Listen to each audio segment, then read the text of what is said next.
ఇంకా ఫ్యూ డేస్లో అయితే ఐపీఎల్ 2026 అయితే ప్రారంభం కాబోతుంది. 19th ఎడిషన్ ఆఫ్ ఐపీఎల్ అయితే ప్రారంభం కాబోతున్న విషయం మనందరికీ తెలిసింది.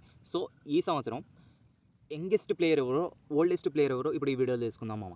యంగెస్ట్ ప్లేయర్ వచ్చేసి ఇండియన్ యంగ్ సెన్సేషన్ అయినటువంటి వైభవ్ సూర్యవంశి, 15 years ఓల్డ్. డొమెస్టిక్స్లో కానివ్వండి అండ్ యూత్ గేమింగ్స్లో కానివ్వండి చాలా అద్భుతంగా పర్ఫామ్ చేస్తున్న ఇతను youngest player, just 15 years old. And oldest player వచ్చేసి మన మహేంద్రుడు మామ, 45 years. అండ్ తన గురించి ఎవరికి చెప్పనవసరం లేదు, ప్రపంచానికి పరిచయం చేయని అవసరం లేదు. అలాంటి గొప్ప ప్లేయర్, 45 years.